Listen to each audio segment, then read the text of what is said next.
Olá, amigos. Eu vos saúdo com muita paz, em nome de Jesus, o nosso Mestre. Que este dia, cujo sol está radiante, traga-nos suas energias para que possamos continuar firmes e esperançosos nesta jornada de redenção espiritual. Hoje quero me dirigir aos amigos falando de como Jesus nos ensinou para a realização de nossas obras, dizendo-nos que quando realizarmos as nossas obras, não façamos de modo que as pessoas vejam, de forma que alguém possa comentar como ele é caridoso, como ele é bom. Quando nós assim agimos, já estamos recebendo a nossa recompensa. Mas façamos em secreto, sem alarde, sem anúncios, como faziam os fariseus, que quando iam distribuir as suas esmolas, alguém ia tocando trombetas, batendo sinos à sua frente, para que eles fossem notados. Quando eles colocavam as suas moedas no gasofilácio, eles as derramavam para que as tantas moedas fizessem maior barulho. Então, até Jesus utiliza um dia, o exemplo da mulher viúva que tinha apenas uma moedinha. E ela então a colocou com muito cuidado para que não fosse notado que era apenas uma moedinha. E lá ela deixou a sua moeda. Jesus, observando o episódio, comenta com seus discípulos: de todos os que deram, ela foi a que mais deu. Eles, como? Era só uma moedinha? Eu falei, não. Ela deu tudo o que ela possuía.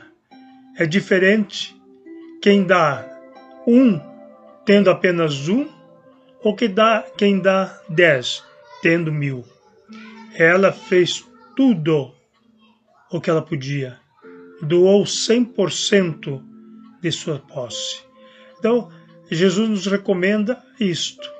Não significa se nós temos uma importância depositada, vamos lá, retiramos tudo e saímos distribuindo até ficarmos sem nada. Não é isto.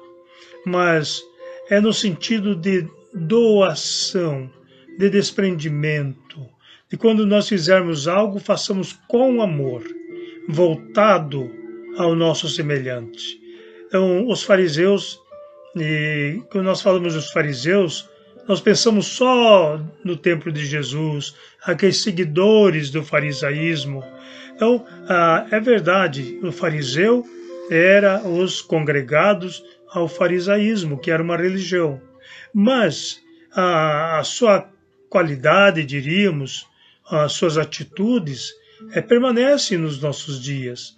Aqueles que doam algo ou uma importância, mas exigem a divulgação. Eu vou doar um carro para a sua entidade, mas você vai me dar um recibo para que eu deduza no imposto de renda. Você vai à imprensa e anuncia lá que eu doei tal objeto.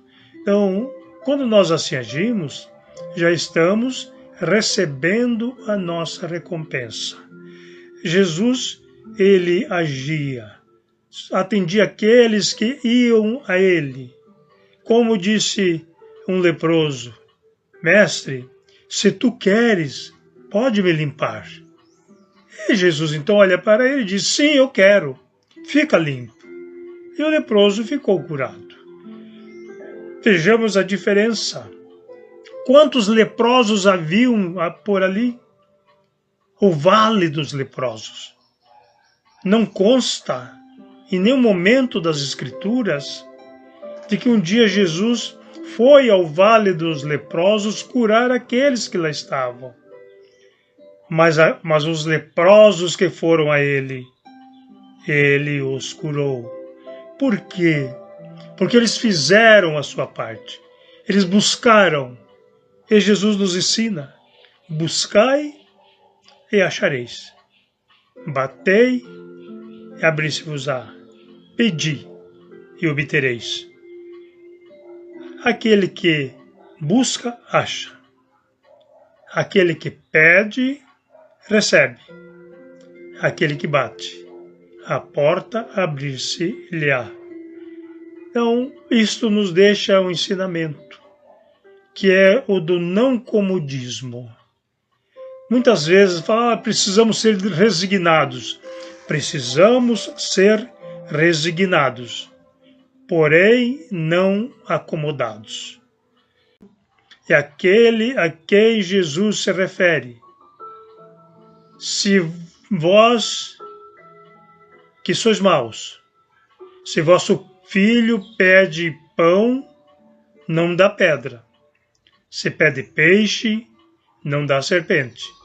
Se vós que sois maus, não dais as dádivas más aos seus filhos, quanto mais o Pai que está nos céus. Vejamos bem. Então Deus não dá castigo, Deus não dá sofrimento. O sofrimento é causa nossa.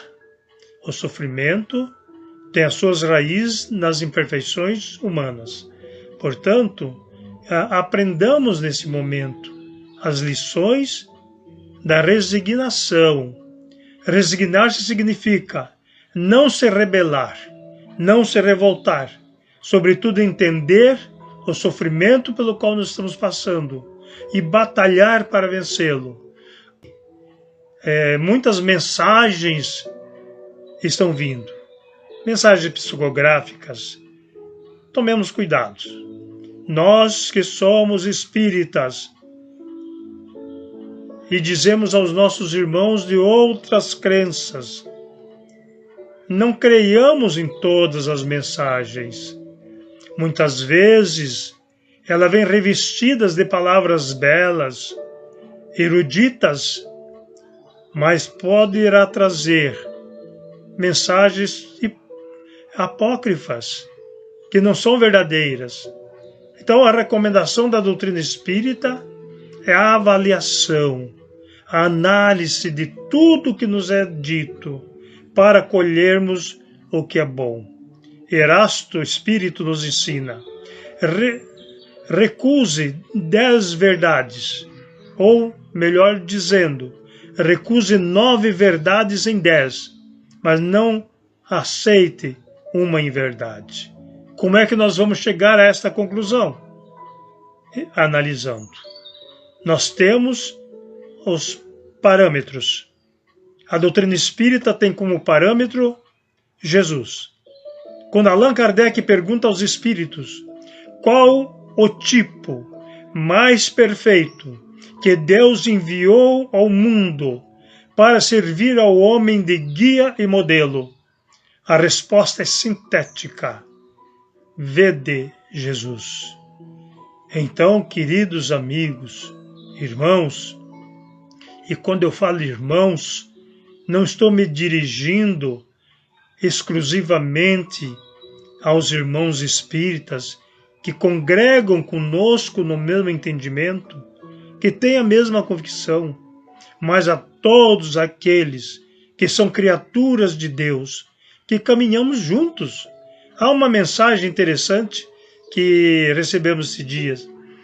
Por mais diferentes que sejamos, ricos ou pobres, brancos ou negros, inteligentes ou não, estamos no mesmo barco.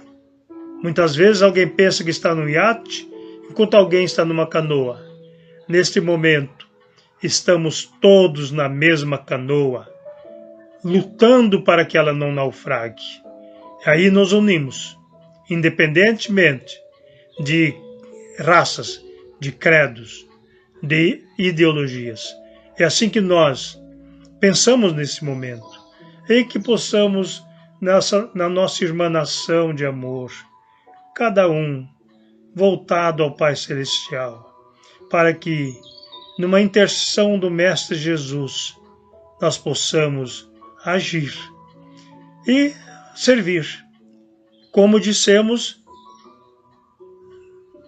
de acordo com o Evangelho do Mestre Jesus, que possamos ajudar aqueles que estão passando por dificuldades, sem alarde, apenas servindo.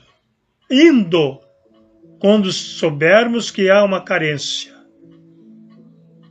e, sem nada dizer, nos colocando novamente à disposição. É assim que nós venceremos. Falando como Paulo, quero repetir mais uma vez que Paulo é, de certa forma, um símbolo para os seguidores do Cristo. Podemos discordar de alguns aspectos da sua mensagem, mas ele foi o fiel seguidor do Cristo. Quando ele, já no final da sua carreira, ele diz: combati o bom combate, terminei a carreira, guardei a fé. Alguém diz a fé é o que nos salva. Eu digo a fé é a alavanca que nos impulsiona às obras.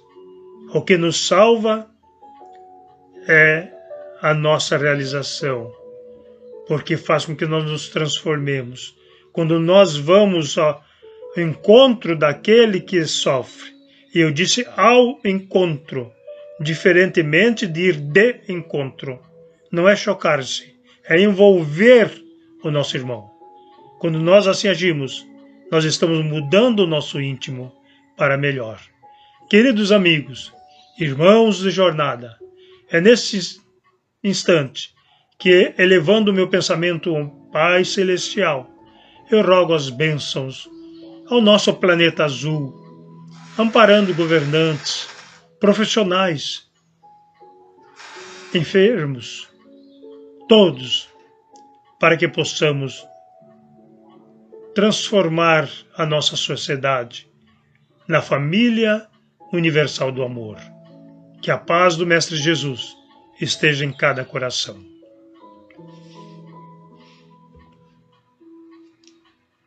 Que sirva de exemplos para o amor, na sua transformação de entendimento. Falando como Paulo, quero repetir mais uma vez que Paulo é, de certa forma, um símbolo para os seguidores do Cristo. Podemos discordar de alguns aspectos da sua mensagem, mas ele foi o fiel seguidor do Cristo. Quando ele, já no final da sua carreira, ele diz: combati o bom combate, terminei a carreira, guardei a fé. Alguém diz a fé é o que nos salva. Eu digo a fé é a alavanca que nos impulsiona às obras. O que nos salva é a nossa realização, porque faz com que nós nos transformemos. Quando nós vamos ao encontro daquele que sofre, e eu disse ao encontro, diferentemente de ir de encontro, não é chocar-se, é envolver o nosso irmão. Quando nós assim agimos, nós estamos mudando o nosso íntimo para melhor.